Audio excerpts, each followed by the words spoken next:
नमस्कार, मैं मोहित और आप देख रहे हैं SMC। आज हम लोग हैं अजीत नगर एरिया मोड़ पर सेल्फी पॉइंट। यहाँ पर युवारम सोसाइटी है। युवारम एक संस्था है जिसके द्वारा कार्यक्रम किया जाता है और कार्यक्रम का उद्देश्य था कि हम मतदाताओं को जागरूक कराया जाए। युवारम अक्सर ऐसे प्रोग्राम करता रहता है जिसमें वो मतदाताओं को जागरूक कराता रहता है और अपने वोट की ताकत युवाओं को बताता जा रहा है। आप यहाँ पर जो प्रोग्राम ऑर्गेनाइज किया है हम उससे बात करेंगे। आपका नाम? मेरा नाम प्रियंका राजपूत। जो यहाँ पर प्रोग्राम ऑर्गेनाइज किया गया है उसका उद्देश्य क्या है और किस मोटो से किया है?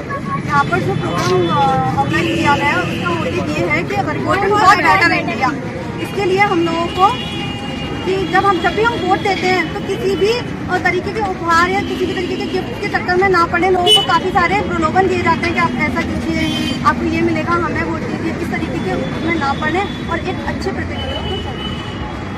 एक अच्छे प्रतिनिधि की क्या डेफिनेशन होती है हमारे हिसाब से तो उसकी ये डेफिनेशन होती है कि एज अ पब्लिक फिगर तो हम सबके बारे में सोचें, युवाओं के बारे में सोचें मोस्टली, कि आज का मोस्टली युवा सिर्फ खाली बैठा हुआ है, उसके बारे में सोचें कि कोई जैसी योजनाएं लाए जिससे युवा सारे काम करके हमारे देश की इकोनॉमी को सुधार सकें। तो एक दिन आपका पुराना हमारे पास रिकॉर्ड होता उसमें था कि जो पॉलिटिशियन है वो एजुकेटेड होना चाहिए। पॉइंट पर हमारे कहने का मतलब ये था कि कुछ पॉलिटिशियन जो है एजुकेटेड है, कुछ अनएजुकेटेड है, उसमें काम करने की कुछ क्षमता होनी चाहिए कि कुछ जो पेपर का सिग्नेचर कर रहा है उन्हें पढ़ तो सके कम से कम। ऐसा नहीं कोई भी पास के नेता बन गया, वो चीज़ हम नहीं चाहते हैं। इसके लिए हमारा जो पॉलिटिशियन होना चाहिए वो एजुकेटेड होना चाहिए, जो हमारी इकोनॉमी को समझ सके, देश में क्या करना है क्या नहीं करना उस सबको समझ सके। अभी जो मौजूदा हालात में सरकार क्या वो इतनी अंडरस्टैंडिंग नहीं है कि वो चीज़ों को समझ नहीं पा रहे हैं, सही डिसीजन नहीं ले पा रहे हैं, ऐसा कुछ आपको देखने को आ रहा है? वो समझते भी सब है, जानते भी सब है, बट इस बारे में कोई कुछ करना नहीं चाहता है। तो फिर हम पॉलिटिशियंस को कैसे डिफाइन करेंगे? अगर जैसे अभी आपने कहा कि वो जानते भी हैं, समझते भी हैं, लेकिन करना नहीं चाह रहे हैं। दूसरा पॉइंट यह था कि अगर हमारा जो पॉलिटिशियन है वो एजुकेटेड भी है, सब कुछ समझता भी है, फिर भी वो ना करना चाहे तो देखिए पॉलिटिशियन एक ऐसा नशा है जिसमें कोई भी एक अच्छा इंसान अपने सारे सपने लेकर के जाता है कि मैं ऐसा पब्लिक में करूँगा वो करूँगा, लेकिन वहाँ जाते ही वो लोग गुम हो जाते हैं, वो कुछ भी नहीं करते।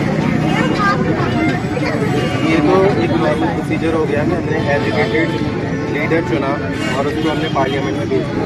अब वो हमारे अकॉर्डिंग काम कर रहा है या नहीं कर रहा है वो उसके ऊपर डिपेंड होता है, क्योंकि एक बार हम वोट देने के बाद ये मैं आप लोगों से भी कहना चाहूँगा, जब हम एक बार वोट दे देते हैं और फिर कोई भी हमने लीडर अपॉइंट कर लिया, चाहे वो मुख्यमंत्री हो या प्रधानमंत्री हो, वो अगले 5 साल के लिए आता है हमारे सर पर बैठ जाते हैं। उसके बाद वो कितना फेवर में काम कर रहे हैं, कितना अगेंस्ट में काम कर रहे हैं, ये हम जस्टिफाई नहीं कर पाते या हम उसको फाइंड आउट नहीं कर पाते।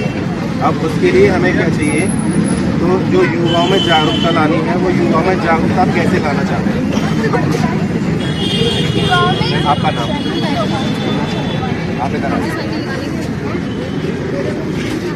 सबसे पहले हम लोगों को ना युवाओं को ही मोटिवेट करना है। हमारा काम ही यही है, हमारी जो संस्था है वो यही काम करती है कि हम युवाओं को कैसे अवेयर करें, जो यूथ है उसे कैसे बताएं कि उनको कैसे वर्क करना है और क्या करना है, और जो हमारी गवर्नमेंट है वो हमारे लिए क्या क्या कर सकती है, ये हमें यूथ को बताना है कि हमारा सिर्फ राइट्स ही नहीं है, हमारी ड्यूटीज भी है, तो हमें हमारे राइट्स और ड्यूटीज दोनों पे वर्क करना चाहिए।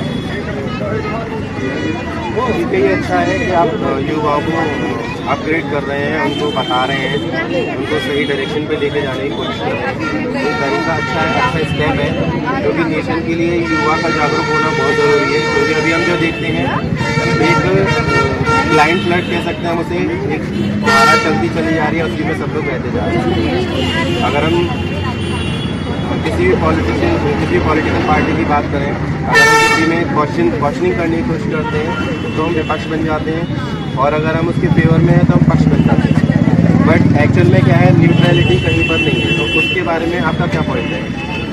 न्यूट्रलिटी तो किसी भी पार्टी की नहीं है, और हम किसी भी पार्टी के ना अगेंस्ट में बोलते हैं ना हम फेवर में बोलते हैं। हम सिर्फ यही करते हैं कि जो पार्टीज भी है, जो पॉलिटिशियंस भी है, वो हमारा वर्क देखें और वो हमारे लिए वर्क करें, और वो भी अवेयर हो कि एक यूथ को क्या चाहिए, पब्लिक को क्या चाहिए, हम लोग क्या एक्सपेक्ट करते हैं उनसे, तो उन्हें क्या करना चाहिए हमारे लिए और कैसे कैसे हमारे लिए वर्क करना चाहिए। सबसे इम्पोर्टेंट एजुकेशन, कहते हैं रोटी कपड़ा मकान ये तो हम कर ही लेंगे अगर हमें शिक्षा मिल जाए तो हमारा तो मेन मोटिव यही है कि पहले जो हमारी गवर्नमेंट है वो यूथ के एम्प्लॉयमेंट और एजुकेशन के लिए वर्क करे, फर्स्टली एजुकेशन के लिए वर्क करे। मैम अभी लेटेस्ट एक अपडेट आया कि अभी लखनऊ में योगी जी की पुलिस ने लाठीचार्ज किया युवाओं का, और एक वीडियो भी वायरल हुआ जिसमें बीटीसी के स्टूडेंट्स के जो बैनर दिखा रहे हैं वहाँ पर योगी जी बोल रहे हैं कि बैनर नीचे कर लो वरना हमेशा के लिए बेरोजगार रह जाओगे। तो इस जो ये स्टेटमेंट है या फिर जो प्रतिक्रिया है इसके बारे में आप गवर्नमेंट के लिए क्या कहेंगे, या गवर्नमेंट के लिए आपका क्या पॉइंट ऑफ व्यू है? फर्स्टली तो हम किसी गवर्नमेंट के अगेंस्ट नहीं बोलते हैं, बट जो उन्होंने बोला है वो बहुत रॉन्ग है। बिकॉज हम एक डेमोक्रेटिक कंट्री में रहते हैं, हमारी कंट्री में डेमोक्रेसी है और डेमोक्रेसी का मीन्स होता है कि राइट टू सिटीजन के पास राइट्स होते हैं। यूथ के पास कोई भी हो कि वो कुछ भी कर सकते हैं, वो अपनी गवर्नमेंट के अगेंस्ट भी बोल सकते हैं। बट जो उन्होंने स्टेटमेंट दिया वो रॉन्ग था, बट हम अगेंस्ट नहीं है किसी भी पार्टी के, ना हम फेवर में बोलते हैं किसी भी पार्टी के। ये एक स्ट्रेट फॉरवर्ड स्टेटमेंट है और दूसरा अपना सेल्फ डिफेंस भी है कि जो भी गवर्नमेंट कर रही है वो कहीं भी सही नहीं है। बीटीसी के छात्रों को धमकाना, लखनऊ में जो युवा धरना प्रदर्शन कर रहे हैं या जो अपनी डिमांड कर रहे हैं, नौकरी के लिए इच्छा जाहिर कर रहे हैं, उनको दबाना, ये कहीं ना कहीं डेमोक्रेटिक कंट्री में एक्सेप्टेबल नहीं है। और अगर हम इसे और थोड़ा ब्रीफ में जाएं तो ये कहीं ना कहीं हमारे संविधान की भी हत्या है, क्योंकि हम सभी लोगों को ये अधिकार दिया गया है संविधान के थ्रू, जिसमें हम अपनी बात रख सकते हैं, अपनी अधिकारों का हमें समझ होनी चाहिए। लेकिन ये क्या हो रहा है, हमारे संविधान के साथ खिलवाड़ किया जा रहा है। अगर हम सत्ता में आपको बिठाया है, सत्ता में आपके पास सत्ता है, तो इसका मतलब ये नहीं है कि आप पावर है साथ में रिस्पॉन्सिबिलिटीज़ भी हैं। लेकिन जो अभी देखने में आ रहा है वो पावर तो यूज़ हो रही है लेकिन रिस्पॉन्सिबिलिटीज़ कहीं पर भी देखने को नहीं मिल रही है। तो ये था युवा आरंभ, एक संस्था जो युवाओं को जागरूक करने का काम करती है, मतदाताओं को जागरूक कर रही है। आज युवा को उसकी पावर, उसकी शक्ति, उसकी जिम्मेदारियों के बारे में जागरूक कर रही है। हमारा मैसेज ये है कि हम सिर्फ यही नहीं कहना चाहते कि वोटिंग ही आपका राइट है या वोटिंग ही आपकी ड्यूटी है।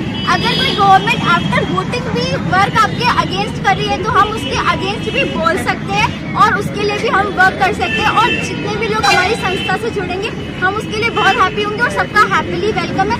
सो सपोर्ट टू युवा आरंभ, सपोर्ट टू युवा आरंभ। ये अच्छा स्टेटमेंट है कि अगर हमने गवर्नमेंट चूज कर लिया उसके बाद अगर वो काम नहीं कर रही है तो उसके अगेंस्ट में हम क्वेश्चन कर सकते हैं। ये ज़रूरी भी है क्योंकि अभी की जो सिचुएशन है उसको देखते हुए तो लगता है बहुत ज़्यादा ज़रूरी है। लखनऊ वाले इंसिडेंट को देखते हुए और भी जो लगातार नेशन में इंसिडेंट हो रहे हैं इम्पॉर्टेंट है। तो हम भी आप लोगों से कहेंगे आप युवा आरंभ के साथ जुड़ें और अपनी ड्यूटीज को समझें। जी बिल्कुल, अपनी ड्यूटीज़ को समझें, अपनी राइट्स को समझें और एक प्रॉपर नेशन को बनाने में हेल्प करें। सपोर्ट